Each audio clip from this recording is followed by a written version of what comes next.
Like, if you know this one, then that means that you're definitely like the highest of the high, because There's no going back. Squad ain't with me. Hello to everybody and their moms, it's your girl Kristen here, and welcome back to my channel. Today we are going to be taking a trip down memory lane, and I low-key feel like I'm about to be exposing a couple of you guys, because I think some of you really didn't get to have the best childhood. To make it actually a little bit more interesting, I am essentially going to quiz you, and you can keep track on your own. You don't use your fingers, you can write it down, but I want you to keep track of how many of these you actually know, because I'm gonna tell you what that means at the end. Your score will tell you a little bit about you, and these results are very accurate because I wrote them myself, so I mean, what else can we say? I don't want to waste any time, so we're gonna go ahead and get started. So you guys should know that these are not in any particular order. I literally wrote them down as I remember them, so yeah. But first on the list is Dragon Tales. So Dragon Tales was a show that premiered on PBS Kids, okay, and it was bomb.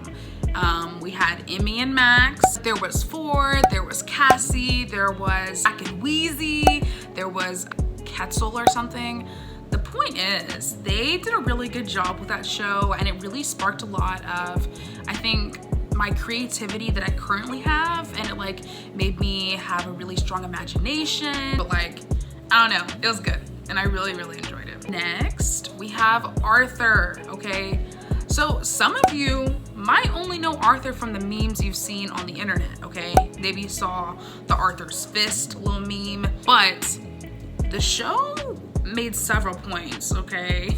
So obviously of Arthur, you have DW, but then you have their friend Buster, there's Francine, there's Muffy, there's the Brain, like Mr. Ratburn, like that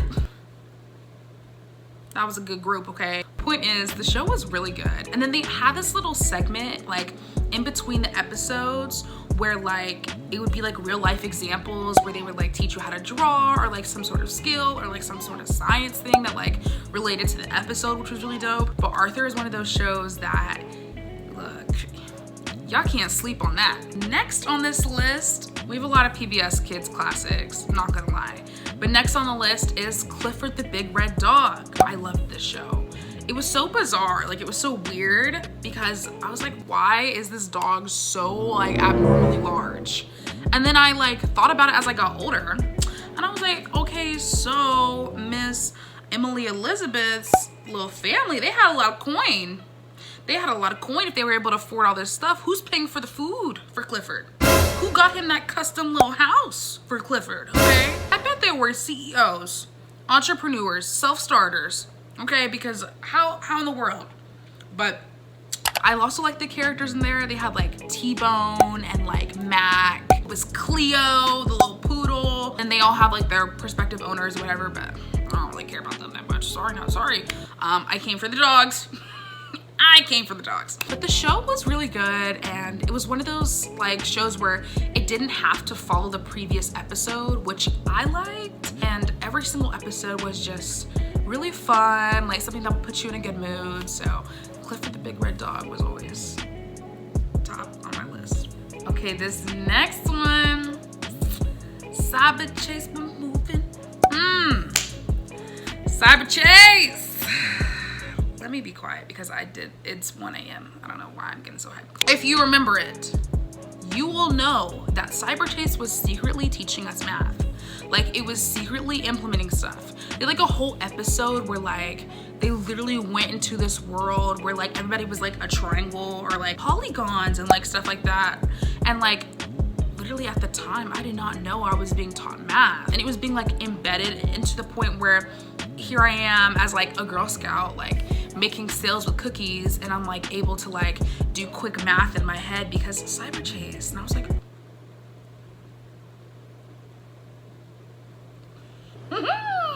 like shows that secretly teach me stuff, genius, especially as a kid, because what kid is like, let me turn on my math show? Like nobody. But kids will watch Cyberchase because it's interesting. Also the characters, we had Inez, we had Matt, we had Jackie, we had my boy Digit. Like, look, Digit, like, come on. I don't know what wasn't clicking at that age, but you had all of these like characters that were really good. Then you had Hacker. Loki was implementing a little bit of coding in there. I'm not gonna lie, a little bit of computer science, because then the main good character was Motherboard, okay? So like Hacker would try to hack into Motherboard, you know what I'm saying? Like, and they had to save the day with math, they had Digit. And then also like Miss Motherboard, she would literally be like she'd be serving. She would literally be serving. I'm like, Motherboard, who asked you to flex like that? Who? Next on this list is Reading Rainbow. Reading Rainbow.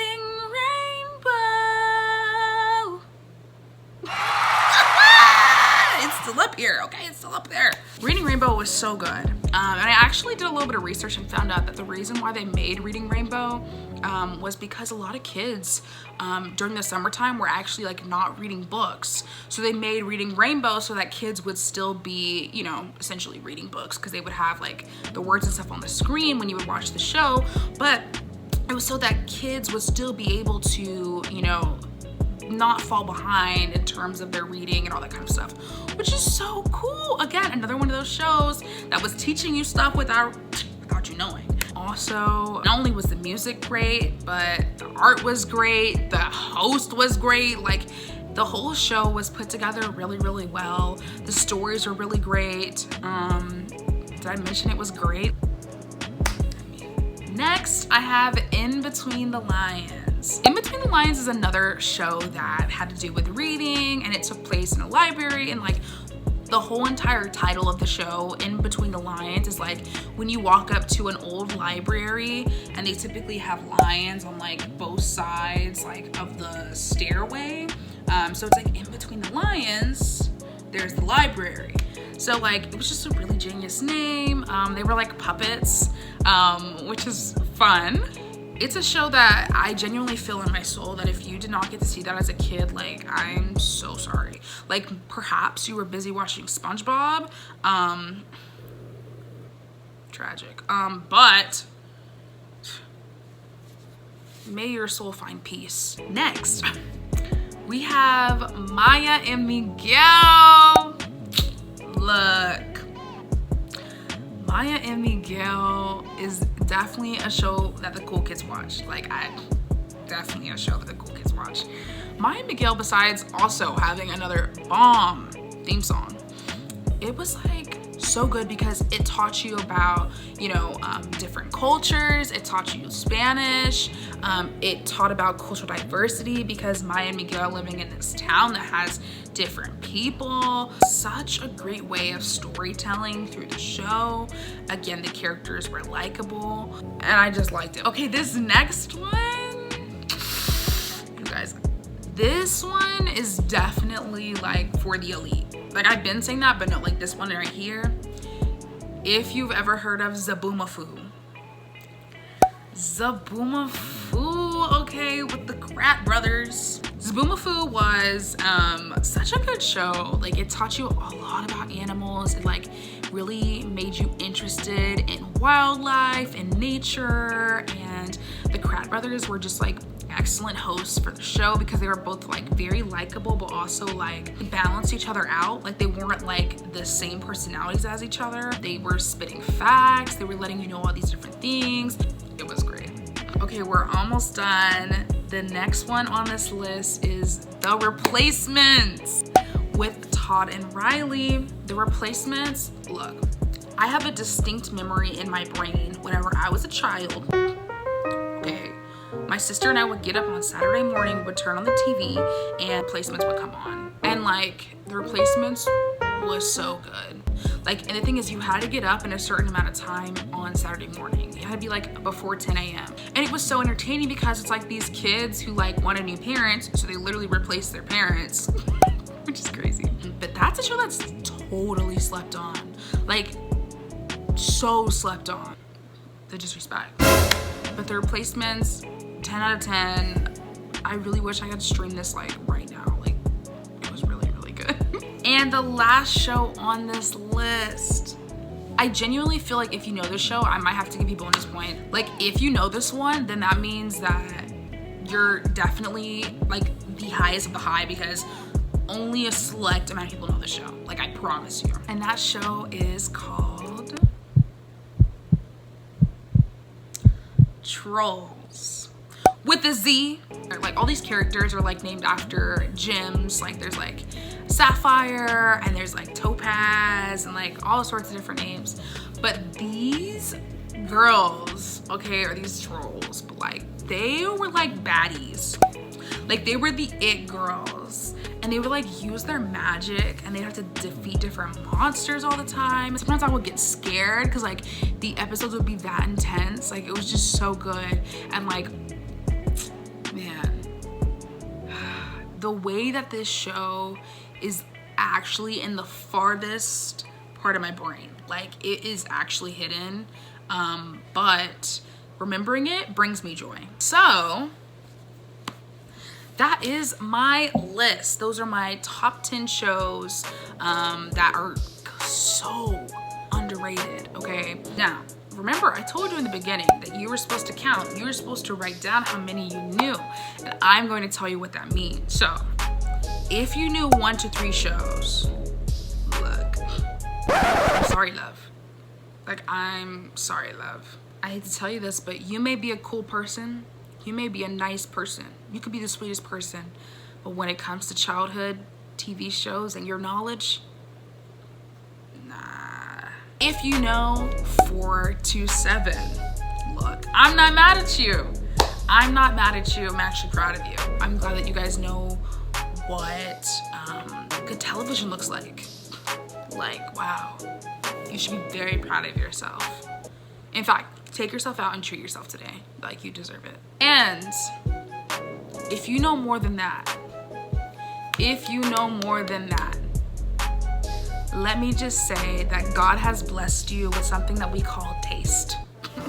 Not everybody gets blessed with the ability to have that, but you, my friend, God clearly hand selected you and said, stamp, this person has taste.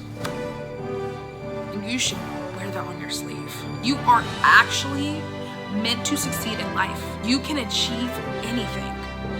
This is actually so dramatic. So if you happen to enjoy this video, please make sure you give it a thumbs up.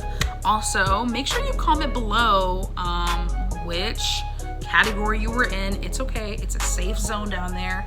If you were in the 1 to 3, hey, now you have a whole list of shows that you can watch during this little quarantine moment. Also, if you are not already, please subscribe to my channel. It is such a good time here.